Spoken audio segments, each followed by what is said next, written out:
जय Jagannath. I wish you a very very very very happy new year. आज new year है, new day, new starting, सब कुछ new new new है।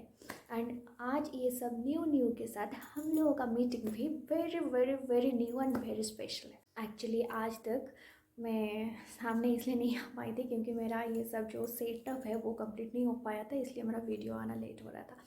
सो now I am here to unveil Odia in front of you means whole world. Let's discuss about the sweetness of Odia. Odia literally is a very very very sweet language, and it's very easy to learn.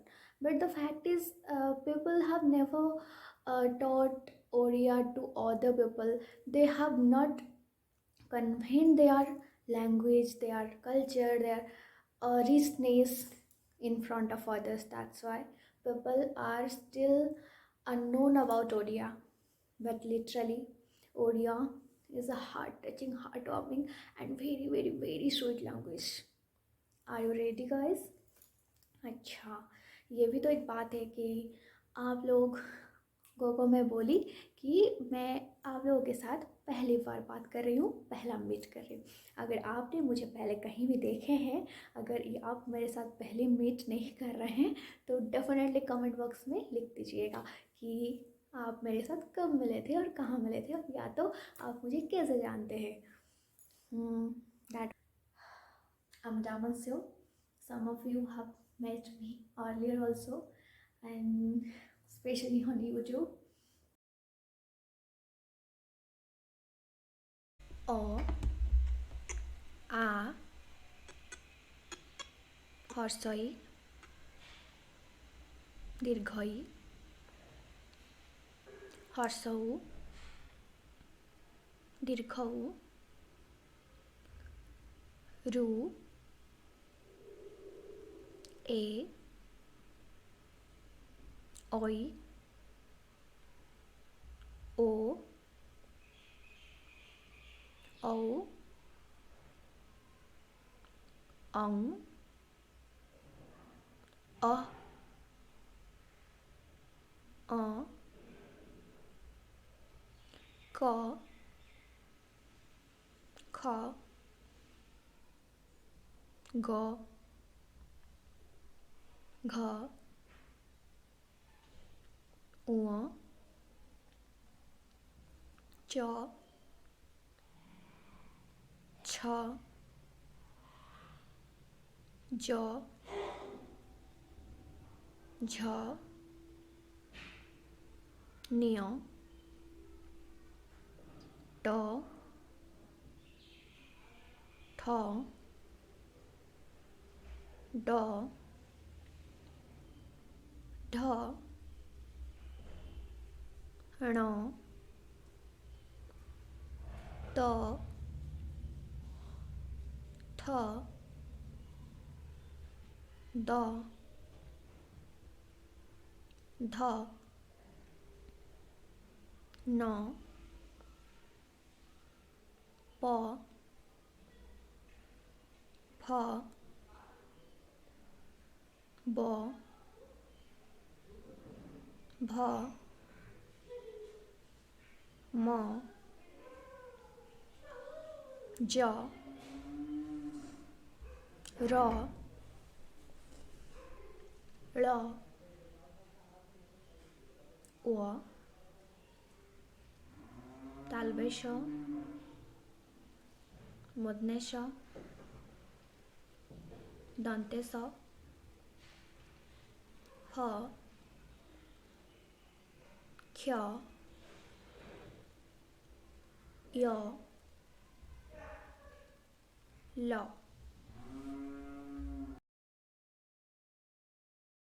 Hindi में कैसे होता है? हिंदी में ऐसे ही अ लिख देते हैं, तो हम ओडिया में सिंपली उसको ऐसे करते हैं। ये वाला पोर्शन तो ऐसे हो ही गया, अब घुमा के इधर बाड़ी लगाया जाता है। एंड देन सिमिलरली हिंदी में आ, तो ओडिया में भी आ होता है, लगाया जाता है। तो ओडिया में या तो आप ऐसे दो गोल लगा के घुमा सकते हैं, या तो ऐसे करके भी लिख सकते हैं। जैसे दीर्घ बड़ी ई यानी दीर्घई के लिए इधर ई लगाया जाता है, तो इसमें एक पूड़ा लगता है, तो ये हो जाता है दीर्घई। हर्ष उ आप लोग ऐसे लिखते हैं, तो इसमें ऐड होता है एक डंडा, ऐसे घुमा के ऐसे कर दिया जाता है। एंड देन अगर दीर्घऊ के लिए ऐसे, तो इसका और एक लग जाता है। ये आप लोग ऐसे लिखते हैं, तो हम उसको ऐसे, and then you do I and we put it I. Similarly, you write O, we write O, and then you put or, we put it O. Then एक बहुत बढ़िया सी बात है, जो डिफरेंस की बात है, वो ये है कि आप हिंदी में इसको री बोलते हैं, लेकिन हम इसको उड़िया में रू बोलते हैं। जैसे आप बोलते ऋषि, हम बोलते रूसी, आप बोलते ऋत, हम बोलते ऋतु, ऋतु ऋतु। तो बहुत से जगह पे जहाँ पे ये आप लोग री प्रोनाउंस करते हैं, तब हम जगह पे रू प्रोनाउंस करते हैं। ठीक है, These were all about vowels. And then अब हम करेंगे, देखिए हिंदी में कैसे होता है, क ऐसे होता है, ऊपर में बाड़ी लगाया जाता है। सिंपली अब वैसे स्टाइल में लिख दीजिए और घुमा दीजिए, हो जाएगा ओडिया का क। एंड देन ख ऐसे होता है, तो इसमें ऐसे होता है।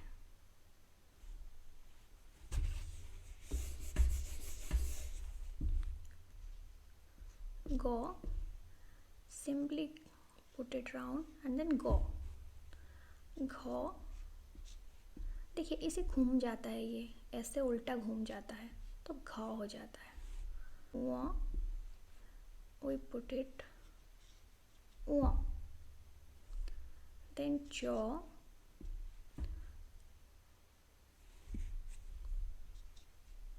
चो।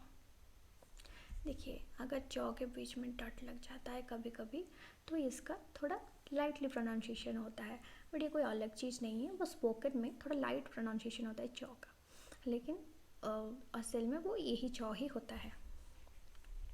एंड सिमिलरली छो, तो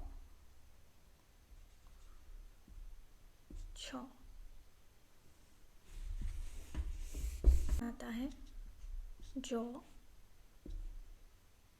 देखिए ये पोर्शन को नोटिस कीजिए और इसी का ये पोर्शन को नोटिस कीजिए, और हिंदी में यही बाड़ी बढ़ गया है, लेकिन ओडिया में घुमा दिया जाता है, तो ये हो गया जो।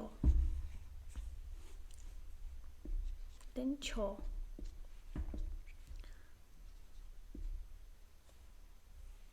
के लिए आप ऐसे लिख सकते हैं, एक बड़ा सा नीचे और एक, तो ये हो जाता है नियो। देन टो, हम ऐसे गोल बुलाते हैं, घुमाते हैं, तो ये होता है टो।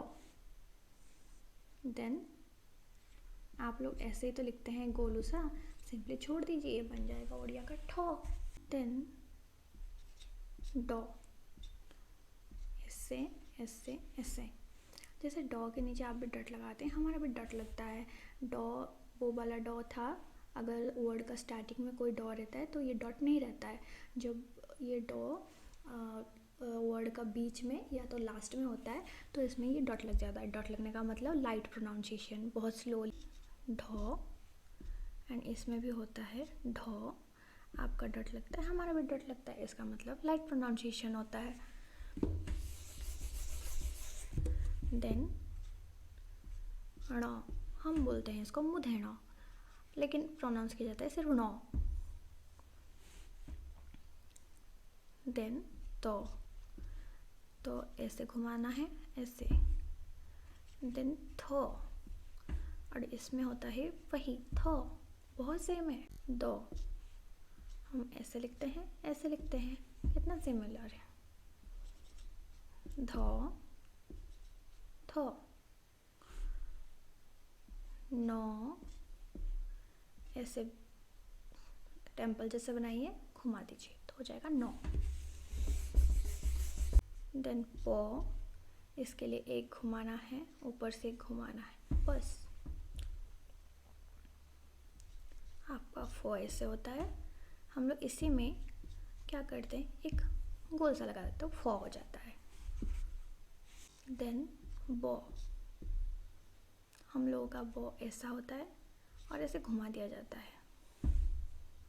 देखिए सिमिलर तो है ही, अगर आप ऐसे चाहें तो लिख सकते हैं, ये ज़्यादा सही होता है, ब। देन भ, ऐसे घुमाना है और एक बड़ा सा घुमाना है, तो उससे लेके ऐसे खींच देना है, तो भ हो जाता है। देन म, एक ऐसे म, यूनिक लेटर होता है जो कि हिंदी में है ही नहीं, वो होता है जो। हिंदी में जनरली य के जगह पे ये यूज़ हो सकता है, जैसे कि हिंदी में बोलते हैं यमुना, तो हम लोग लिखते हैं जमुना। वो लोग लिखते हैं योगमाया, तो हम लोग लिखते हैं जोगमाया। वो लोग बोलते हैं यज्ञ, हम बोलते हैं यज्ञ। तो ये य के जगह पे ही इसका यूज़ देखने को मिलता है, परंतु य एक अलग सा है, हम इसे य लिखते हैं, तो य के जगह पे ऐसा वाला लेटर हम लिखते हैं। देन र, और एक वैसे ही लेटर है जिसको जिसका स्क्रिप्ट हिंदी में नहीं है, वो ऐसे लिखा जाता है ळ। बहुत सारी जगह पे हम लॉ के जगह पे इसका यूज़ करते हैं, लेकिन ये एक प्रॉपर प्रोनाउंसिएशन और प्रॉपर ग्रामर के साथ है। और जैसे आप लोग बोलते हैं जल, हम लोग बोलते हैं जड़। आप लोग बोलते हैं बालक, हम लोग बोलते हैं बालक। आप लोग बोलते हैं बालिका, तो हम लोग बोलते हैं बालिका। सिमिलरली ऐसे बहुत सारे एग्जाम्पल्स हैं। देन इसके जगह पे लॉ के लिए हमारा ऐसा भी होता है, इसको लॉ कहा जाता है, इसको लॉ दो वो, वी हाँ ऐसा घुमाना रहता है और ऐसा लगाना रहता है, ये होता है वो। देन ये वाला सौ के लिए हम ऐसा सौ यूज़ करते हैं, ये वाला के लिए वैसा, कितना सिमिलर तो लगता है। ये वाला सौ के लिए हम लोग यूज़ करते हैं ऐसा वाला सौ, लेकिन डिफरेंस ये है कि हिंदी में शौ सौ सौ यूज़ होता है, लेकिन हम लोग तीनों को सौ ही बोल देते हैं, कोई देन लास्ट में ह, ह में ऐसे रखना आ जाता है, ऐसे ऐसे। देखिए इसमें भी निकला हुआ है, इसमें भी निकला हुआ है, कितना तो सिमिलर लग रहा है। तो ये कंप्लीट हुआ हम लोग का अल्फ़ाबेट सीरीज। अब अल्फ़ाबेट को करेंगे क्लासिफिकेशन। जो भी इतने लेटर्स हैं ना, जो भी उसको हम लोग क्या बोलते हैं, ध्वनि बोलते हैं, तो वो दो भाग में मेजरली डिवाइड कर दिया गया। एक हो गया स्वरवर्ण एंड दूसरा हो गया व्यंजन वर्ण। इनफैक्ट हम उसको दो भाग में विभक्त जो कर रहे हैं, उसमें उसका धुन के बेसिस पे करते हैं, तो इसके वजह से हम उसको स्वर ध्वनि एंड व्यंजन ध्वनि बोलते हैं। सो ओडिया में मेजर 8 धुन है, जो कि हम उसको स्वर ध्वनि कहते हैं, यानी भावल्स। टोटल 8 भावल्स है। तो वो जो 8 भावल्स है वो सब हैं ओ, आ, ई, उ, ए, ओ, ऐ, औ। ये सब में से ओ, आ, ई, उ, ए, ओ, ये लेटर्स का जो धुन है वो सबको शुद्ध मौलिक स्वर। ऐ, औ, ये दोनों को संयुक्त स्वर ध्वनि कहा जाता है, मतलब संयुक्त स्वर ध्वनि। क्योंकि वो जो ऐ है कैसे प्रोनाउंस है, ओ ई ऐ, औ जो है वो कैसे बोला जाता है, ओ उ औ, इसलिए ऐसे उसको जैसे संयुक्त करके बोलते हैं, तो इसलिए इसको बोला जाता है संयुक्त स्वर ध्वनि। तो हमारे ये जो वर्णमाला है उड़िया में उसको बोलते हैं वर्णमाला। तो वर्णमाला में ई मतलब बड़ी वाली जो ई, और उ जिसको हिंदी में बोलते हैं बड़ी वाली उ, एंड देन रू, ये तीनों को हम उसको वावल में रखते हैं, स्वरवर्ण में रखते हैं, फिर भी इन लोग का जो प्रोनाउंसिएशन है ये उसको सेटिस्फाई नहीं कर रहा है, रूल को सेटिस्फाई नहीं कर रहा है। तो इसको जनरली आजकल एक्सेप्ट नहीं कर रहे हैं लोग, बट हमारे जो एंशिएंट ग्रामर है उसमें ये एज अ वावल मेंशन है, तो हम उसको फिर भी वावल मानते हैं। तो ओवरऑल देखा जाए तो ओडिया में वो टोटल 11 वावल लेटर्स हो गए, ओ आ ई ऊ रू ए ऐ ओ औ। देन हम आते हैं कॉन्सोनेंट के ऊपर। कॉन्सोनेंट जो रहता है ओडिया में, उन लोग का प्रोनाउंसिएशन होता है, उसी प्रोनाउंसिएशन के बेसिस पे सारे कंसोनेंट को हम लोग क्लासीफाई किए हैं, यानी कैटेगराइज किए हैं। तो उसमें से आते हैं मतलब कुछ उसका नाम जो है स्पर्श ध्वनि, संघर्षी ध्वनि, स्पर्श संघर्षी ध्वनि, लोडित ध्वनि, पार्श्विक ध्वनि, उत्क्षिप्त ध्वनि, अर्ध व्यंजन आदि भाग में विभक्त किए हैं। तो हम आगे जाके ये सबको बहुत अच्छे से एक्सप्लेन करेंगे। फिर भी पहले बोले थे क्या, स्पर्श ध्वनि। स्पर्श ध्वनि को अगर हम हिंदी वाले एक्सेंट में प्रोनाउंस करेंगे तो ये होगा स्पर्श ध्वनि। तो हर जगह पे नोटिस कीजिए कि जिसको हिंदी में जल्दी में बोल देते हैं तो उड़िया में थोड़ा सा खींचा जाता है, जैसे स्पर्श मतलब स्पर्श, स्पर्श ध्वनि।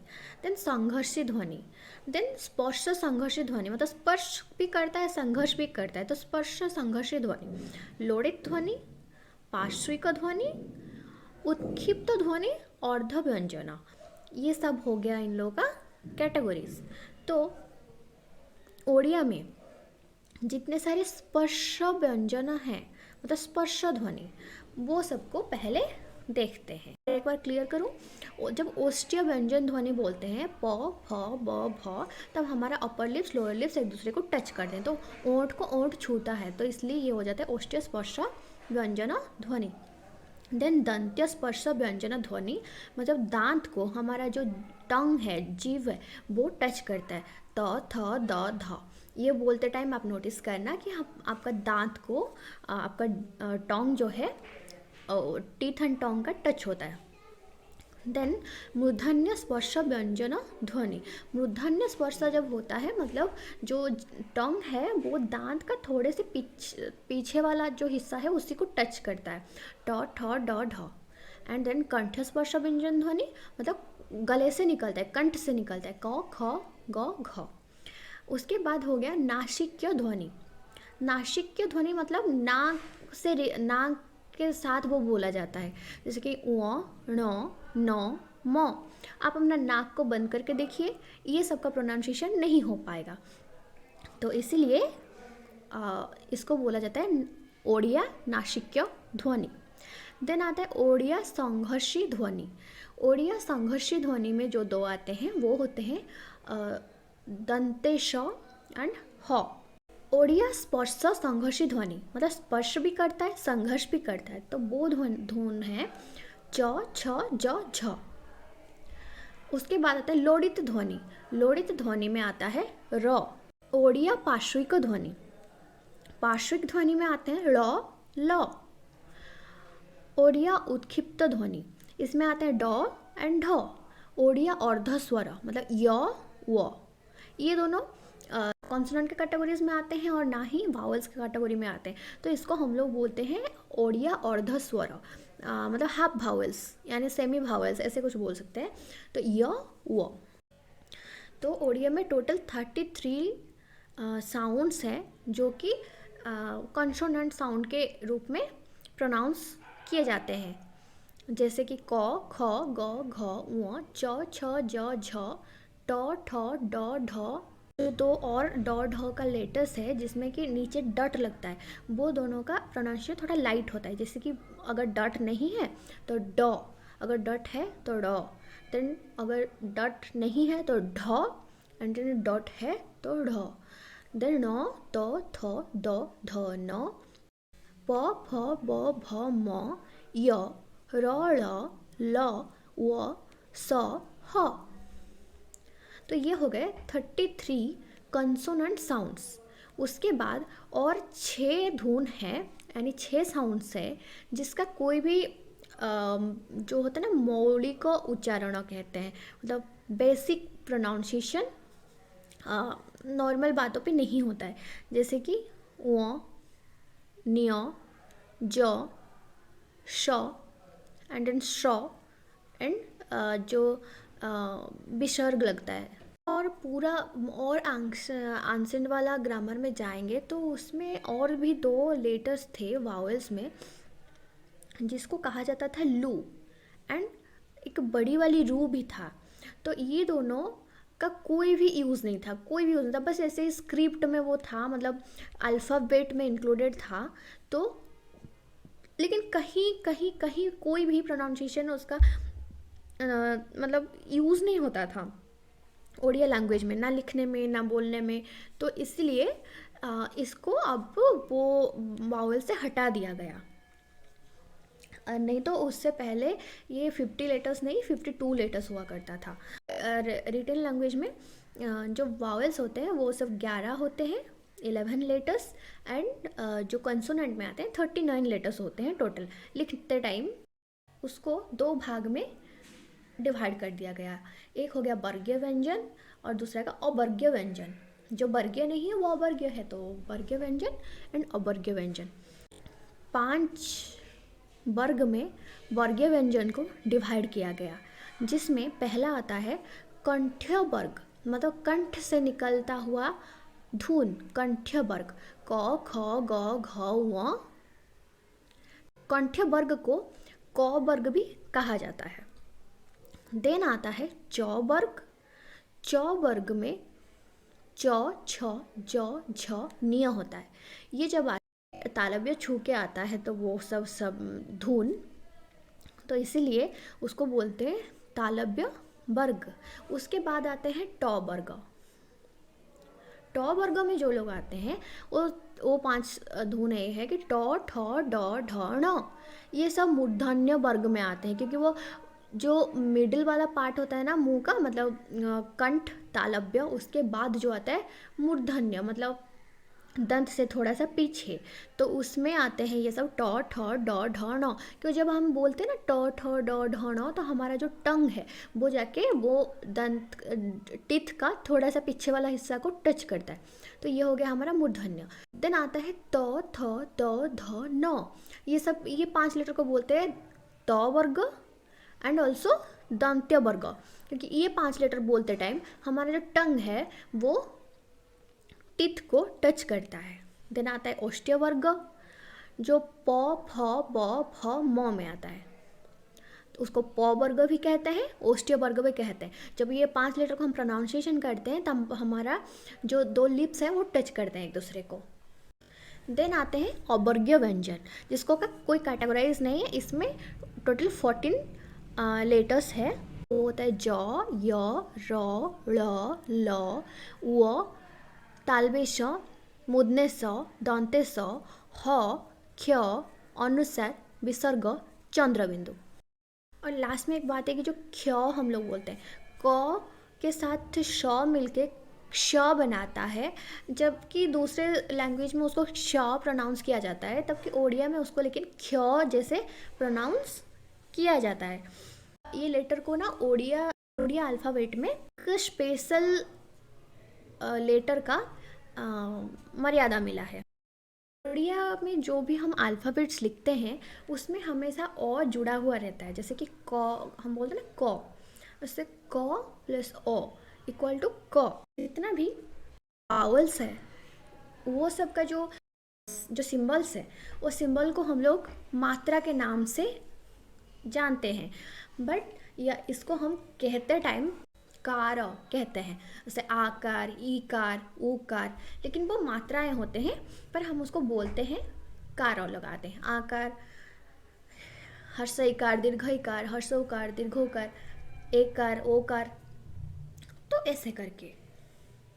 और जब कंसोनेंट की बात आता है तब हम उसको मात्रा ही कहते हैं।